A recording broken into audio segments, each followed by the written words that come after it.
Hi friends, ఈ వీడియోలో ఒక లేడీ తన హస్బెండ్ చేసే టార్చర్ తట్టుకోలేక ఒక వ్యక్తిని ట్రాప్ చేసి అతనితో సహజీవనం కొనసాగిస్తుంది.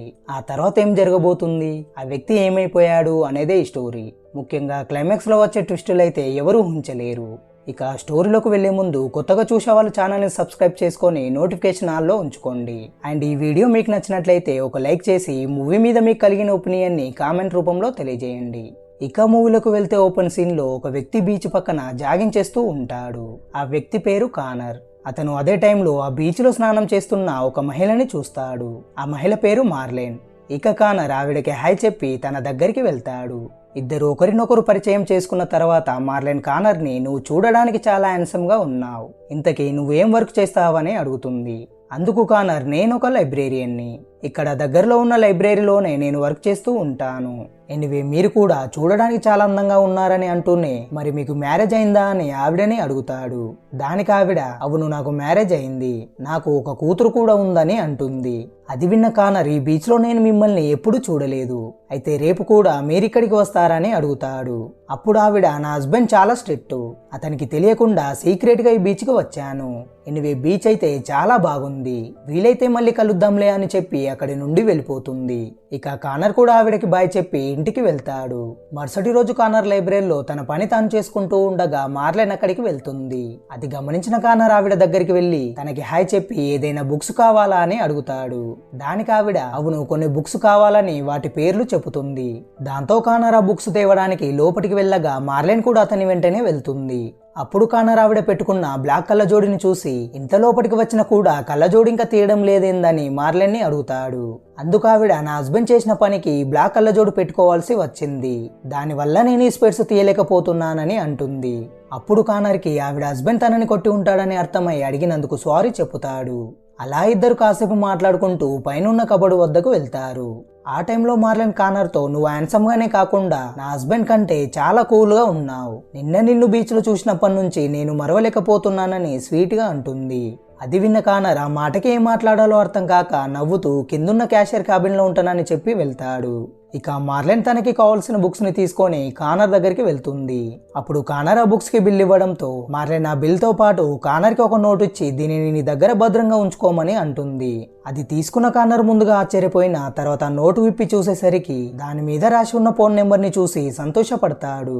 సీన్ కట్ చేస్తే అదే రోజు కానర్ జాక్ అనే ఒక పోలీస్ ఆఫీసర్ ని కలవడానికి రెస్టారెంట్ కి వెళ్తాడు. ఎందుకంటే ఇది వరకు కానర్ ఒక కేసులో జైలుకి వెళ్లి బెయిల్ మీద బయటికి వస్తాడు. ఆ కేసు ఇంకా క్లియర్ కాకపోవడంతో ఆఫీసర్ కానర్ ని పిలిచి నువ్వు ఇప్పుడు అంత సక్రమంగానే ఉంటున్నావా లేక ఏమైనా తప్పులు చేస్తున్నావా అని అడుగుతూ కానర్ తో కొంచెం ర్యాష్ గా బిహేవ్ చేస్తూ ఉంటాడు. ఆ సమయంలో ఆ రెస్టారెంట్ లో ఉన్న వాళ్ళు వాళ్ళ వల్ల డిస్టర్బ్ అవ్వడంతో ఆఫీసర్ ని మందలిస్తారు. అది నచ్చగా ఆఫీసర్ కోపంతో వాళ్ళ దగ్గరికి వెళ్లి వాళ్ళని ఫుడ్ తినకుండా చేస్తాడు. అప్పుడు వాళ్ళకి ఎంత కోపం వచ్చినా కూడా అతను పోలీస్ అవ్వడం వల్ల జాక్ని ఏమనలేక సైలెంట్ గా ఉంటారు. తర్వాత జాక్ కానర్ ని బయటికి తీసుకువెళ్లి నువ్వు ఎటువంటి తప్పులు చేయకుండా జాగ్రత్తగా ఉండమని చెప్పి అక్కడి నుండి వెళ్ళిపోతాడు. నెక్స్ట్ డే మార్నింగ్ కానర్ మార్లేన్ ఇచ్చిన తన నెంబర్కి కాల్ చేసి హాయ్ ఎలా ఉన్నావు, ఇప్పుడు అంతా ఓకేనా అని అడుగుతాడు. దానికి ఆవిడ ఇప్పుడు అంతా బాగానే ఉందని అంటుంది. అయితే మన ఇద్దరం ఒకసారి కలుద్దామా అని కానర్ అడగగా అందుకు ఆవిడ ఇప్పుడు కలవలేను, నా హస్బెండ్ వచ్చేంత వరకు నేను నా స్టెప్ డాటర్ తో టైం స్పెండ్ చేయాలి, టైం దొరికినప్పుడు నేనే వచ్చి నిన్ను కలుస్తానని కాల్ కట్ చేస్తుంది.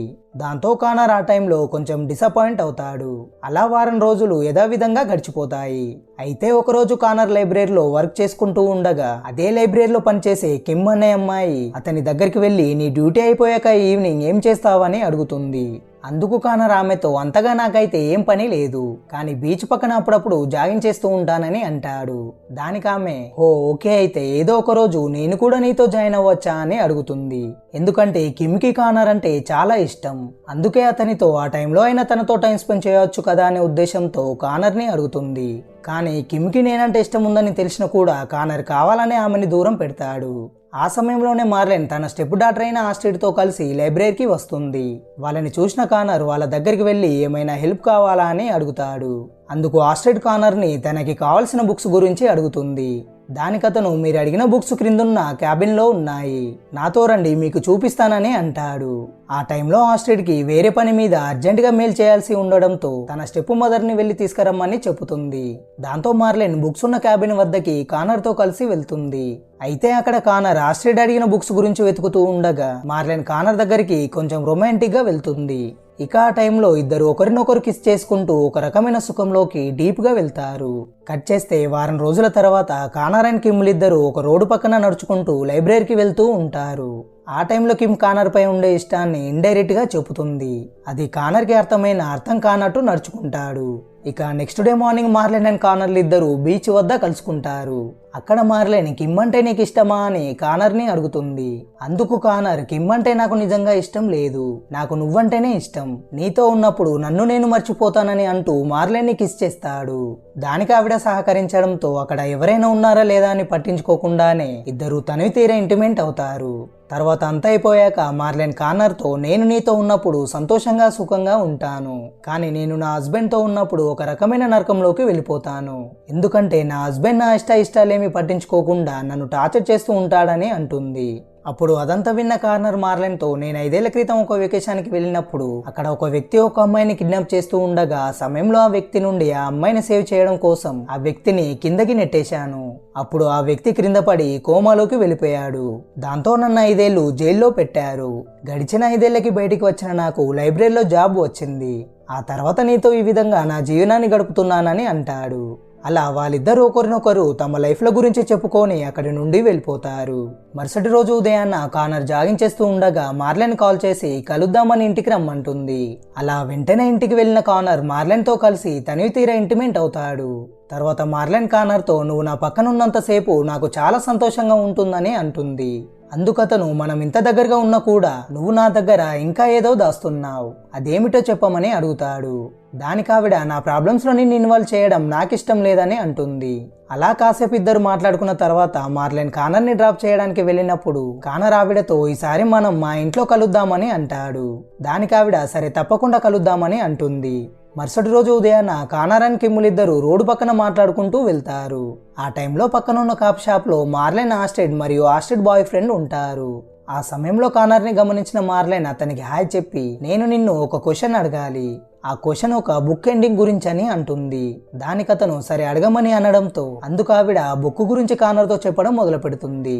అదేమిటంటే మార్లెన్ తన హస్బెండ్ గురించి తన లైఫ్ గురించి ఒక స్టోరీలా చెప్పుతూ ఆ స్టోరీకి ఎండింగ్ ఎలా ఉంటే మంచిదని కానర్ని అడుగుతుంది. అప్పుడు కానర్ ఆలోచించి ఒక మంచి ఎండింగ్ చెప్తానని చెప్పి అక్కడి నుండి వెళ్ళిపోతాడు. అదే రోజు ఈవినింగ్ మార్లెన్ కానర్కి కాల్ చేసి కొంచెం డల్గా మాట్లాడుతుంది. అప్పుడు ఆవిడ మాటలు బట్టి కానర్కి తన హస్బెండ్ మళ్ళీ తనని టార్చర్ చేసి ఉంటాడని అర్థమయ్యి ఆవిడతో మార్నింగ్ నన్ను ఒక బుక్ ఎండింగ్ గురించి అడిగావు కదా, ఆ స్టోరీలో హస్బెండ్ చనిపోయి లవర్స్ ఇద్దరు కలిసి సంతోషంగా జీవిస్తారని చెబుతాడు. అది విన్న మార్లెన్ నేను ఇటువంటి హ్యాపీ ఎండింగ్ ఊహించనే లేదు, అయితే మన స్టోరీలో కూడా ఇలాగే చేద్దామా అని కానర్ని అడుగుతుంది. అందుకు కానర్ ముందుగా తడబడిన ఆ తర్వాత ఓకే చెప్పి ప్లాన్ చేయడానికి మార్లెన్ దగ్గరికి వెళ్తాడు. అక్కడ ముందుగా వాళ్ళ ఉత్సాహాలు తీర్చుకొని ఆ తర్వాత ఇంటి బయట కూర్చొని ఆవిడ హస్బెండ్ని ఎలా చంపాలో ప్లాన్ వేస్తారు. అది ఎక్కడ అంటే తన హస్బెండ్ ఇంటిలోనే. ఇక కానర్ మార్లెన్తో నువ్వు ఇప్పటి నుంచి నాకు కాల్ చేయకు, మెసేజ్ మాత్రమే చెయ్యు, అది కూడా టెలిఫోన్ ద్వారా కోడ్ లాంగ్వేజ్ లో చేయమని చెప్పి అక్కడి నుండి వెళ్ళిపోతాడు. ఇక ఇంటికి వెళ్ళిన కానర్ దగ్గరికి పోలీసులు వెళ్తారు. అతనిని వాళ్ళు ఇన్ని రోజులు ఎక్కడికి వెళ్ళావు, ఏదైనా తప్పుడు దారిలో వెళ్తున్నావని అడుగుతారు. దానికి కానర్ అలాంటిది ఏమీ లేదు, కొన్ని రోజులు మా రిలేషన్ ఇంటికి వెళ్ళి వచ్చానని అంటాడు. సరే జాగ్రత్తగా ఉండమని చెప్పి అక్కడి నుండి వెళ్ళిపోతారు. కట్ చేస్తే అదే రోజు రాత్రి కానర్ కిమ్ని డిన్నర్ కి తీసుకుపోతాడు. అప్పుడు ఆమె నేను నీతో పాటు జాగింగ్ వద్దామని అనుకున్నాను, కానీ నువ్వు నన్ను ఇలా డిన్నర్ కి తీసుకువచ్చావు, ఏదైనా కారణం ఉందా అని అడుగుతుంది. అందుకు కానర్ ఆమెతో నీలాంటి మంచి ఫ్రెండ్ దొరకడం నా అదృష్టం, ఐ లైక్ యువర్ ఫ్రెండ్షిప్, నేను నిన్ను ఫ్రెండులా భావిస్తున్నానని అంటాడు. ఆ మాటకి కిమ్ ఒక్కసారిగా అప్సెట్ అవుతుంది, ఎందుకంటే కిమ్కి కానర్ అంటే చాలా ఇష్టం. కానీ కానర్ ఫ్రెండులా అనేసరికి ఏం మాట్లాడలేక కిమ్ అక్కడి నుండి వెళ్ళిపోతుంది. ఇక ప్లాన్ ప్రకారం కానర్ అదే రోజు రాత్రి మార్లెన్ హస్బెండ్ ని చంపడానికి వెళ్తాడు. అక్కడ అతను ఫోన్ మాట్లాడుతూ ఉండగా కానర్ అతని మీద వెనుక నుండి అటాక్ చేస్తాడు. అప్పుడు అది గమనించిన ఆ వ్యక్తి వెంటనే తన దగ్గర ఉన్న గన్ను తీసి కానర్ కి గురి పెడతాడు. ఇక్కడే ఒక ట్విస్ట్ రివీల్ అవుతుంది. అదేమిటంటే ఆ సమయంలోనే ఆ వ్యక్తిని వెనుక నుండి తల మీద రాడుతో బలంగా కొట్టి మార్లెన్ హస్బెండ్ ని చంపేస్తాడు. అది ఎవరో కాదు, ఆస్ట్రిడ్ యొక్క బాయ్ ఫ్రెండ్. అది చూసిన కానర్ కి ఏం చేయాలో అర్థం కాక అతన్ని షూట్ చేసి చంపేస్తాడు. తర్వాత కానర్ ఇక్కడ ఇంకా ఉండడం మంచిది కాదనుకొని వెంటనే తన ఇంటికి వెళ్ళిపోతాడు. అలా కొంత సమయం గడిచిన తర్వాత మార్లెన్ కానర్కి కాల్ చేస్తుంది. అప్పుడు కానర్ ఆవిడని నేను మెసేజ్ మాత్రమే చేయమన్నాను, ఫోన్ ఎందుకు చేశావని అడుగుతాడు. ఎందుకంటే ఒక కేసులో పోలీసులు ఇప్పటికే కానర్ని అబ్జర్వ్ చేస్తూ ఉంటున్నారు. ఇప్పుడు ఇంత జరిగాక మార్లెన్ ఫోన్ ద్వారా కమ్యూనికేట్ అవ్వడం వల్ల కానర్ దొరికిపోయే అవకాశం ఉంది. సో అందుకే ఫోన్ ఎందుకు చేశావని మార్లెన్ని అడుగుతాడు. అందుకామె ఏం జరిగిందో తెలుసుకోవడానికి నేను నీకు కాల్ చేశాను. అయితే కొన్ని రోజులు మనం ఎలాంటి కమ్యూనికేషన్ లేకుండా దూరంగా ఉందాం. ఆ తర్వాత అన్ని విధాలుగా సెట్ అయ్యాక నేను నీకు మెసేజ్ చేస్తాను. అప్పుడు మనం కలుద్దామని కానర్తో మాట్లాడి కాల్ కట్ చేస్తుంది. సీన్ కట్ చేస్తే 2-3 రోజులు గడిచిన తర్వాత కానర్ని ఒక రెస్టారెంట్లో ఆఫీసర్ జాక్ కలుస్తాడు. ఇప్పటికి మించింది ఏమీ లేదు, ఏమైనా తప్పులు చేశావా, ఒకవేళ చేసి ఉంటే చెప్పమని కానర్ని అడుగుతాడు. దానికి అతను నేను ఎలాంటి తప్పు చేయలేదు, ఏదైనా ఉంటే నేను నీకు ఖచ్చితంగా చెప్తానని అంటూ అక్కడి నుండి మెల్లగా జారుకుంటాడు. తర్వాత కొన్ని రోజులు కానర్ తన లైఫ్ని సాధారణంగా గడుపుతాడు. అలా ఉండగా ఒకరోజు మార్లెన్ బీచ్ వద్ద కలుద్దాం రమ్మని కానర్కి మెసేజ్ చేస్తుంది. దాంతో కానర్ వెంటనే రెడీ అయి మార్లెన్ని కలవడానికి బయలుదేరుతాడు. కానీ ఈలోపే పోలీసులు కానర్ని ఇంటి బయట చుట్టుముడతారు. అప్పుడు ఆఫీసర్ మార్లెన్ ఇంటిలో జరిగిన 2 హత్యలలో నీ హస్తం ఉంది, మాకు అంతా తెలిసిపోయింది, అక్కడ నీ ఫింగర్ ప్రింట్స్ దొరికాయి, సో నువ్వు ఎటువంటి ప్లాన్లు వేయకుండా మాకు లొంగిపో అని అంటాడు. కానీ కానర్ ఆఫీసర్ని బ్యాగుతో కొట్టి అక్కడి నుండి బీచ్ వైపు పారిపోతూ ఉంటాడు. దాంతో పోలీసులు కానర్ని వెంబడిస్తారు. చివరికి లోగల కానర్ పోలీసుల వద్ద నుండి తప్పించుకొని బీచ్ దగ్గరికి చేరుకుంటాడు. కానీ అక్కడ కూడా పోలీసులు కానర్ని రౌండ్ ఆఫ్ చేస్తారు. అప్పుడు కానర్ నేను ఇక్కడికి వస్తానని మీకెవరు చెప్పారని ఆఫీసర్ని అడుగుతాడు. ఇక్కడే మరొక ట్విస్ట్ రివీల్ అవుతుంది. అదేమిటంటే కానర్తో ఆఫీసర్ ఒక లేడీ కాల్ చేసి నీ గురించి పూర్తిగా మాకు ఇన్ఫర్మేషన్ ఇచ్చిందని చెబుతాడు. ఇక అప్పుడు కానర్కి మొత్తం అర్థమవుతుంది. ఇదంతా మార్లెన్ని ప్లాన్ చేసి నన్ను ఈ విధంగా ట్రాప్ చేసిందని తెలుసుకుంటాడు. ఆ సమయంలోనే ఆఫీసర్ కానర్ని ఇకనైనా ఇలాంటి తప్పు చేయకుండా నా దగ్గర సరెండర్ అవ్వు, నేను నీకు హెల్ప్ చేస్తానని అంటాడు. అప్పుడు కానర్ ఇక చేసేది ఏం లేక చేతులు పైకి లేవడుతూ సరెండర్ అవుతాడు. కానీ అదే సమయంలో కానర్కి మార్లెన్ కాల్ చేయడంతో ఆఫీసర్ ఎంత చెప్పినా వినకుండా కానర్ ఫోన్ లిఫ్ట్ చేయడానికి ట్రై చేస్తాడు. అప్పుడు పక్కనున్న మరో ఆఫీసర్ కానర్ గన్ను తీస్తున్నాడేమో అనుకొని అతన్ని షూట్ చేసి చంపేస్తాడు. అలా కానర్ తన కళ్ళ ముంగటే తన సుఖమైన లైఫ్ ని అదే బీచ్ లో స్టార్ట్ చేసి చివరికి అదే బీచ్ లో ఆ లైఫ్ వల్లనే అర్థం లేని చావు చేస్తాడు. ఇక ఫైనల్ గా మార్లెన్ ఇంకా తన స్టెప్ డాటర్ అయిన ఆస్ట్రిడ్ ఇద్దరు షిప్ లో వెళ్తూ ఉంటారు. ఇక్కడే ఫైనల్ ట్విస్ట్ రివీల్ అవుతుంది. అదేమిటంటే వాళ్ళిద్దరూ ఒకరినొకరు ప్రపోజ్ చేసుకొని కిస్ చేసుకుంటూ ఉంటారు. అప్పుడు వాళ్ళిద్దరూ మనకి లెస్బియన్ లాగానే అర్థమవుతుంది. ఈ విధంగా ఆస్ట్రిడ్ తన బాయ్ ఫ్రెండ్ ని మార్లెన్ కానర్ ని మోసం చేసి అడ్డుగా ఉన్న తన హస్బెండ్ ని తొలగించుకొని ఆపై ఆస్తి మొత్తం పొంది చివరికి ఇలా 3 చావులకి ఈ విధంగా కారణం అవుతారు. ఇక ఈ సీన్ తోనే ఈ మూవీ ఎండ్ అవుతుంది. ఈ వీడియో మీకు నచ్చినట్లయితే ఒక లైక్ చేసి ఈ మూవీ మీద మీకు కలిగిన ఒపీనియన్ ని కామెంట్ ద్వారా తెలియజేయండి. మరిన్ని ఇటువంటి ఇంట్రెస్టింగ్ స్టోరీల కోసం ఛానల్ ని సబ్స్క్రైబ్ చేసుకొని నోటిఫికేషన్ ఆల్లో ఉంచుకోండి. Thanks for watching.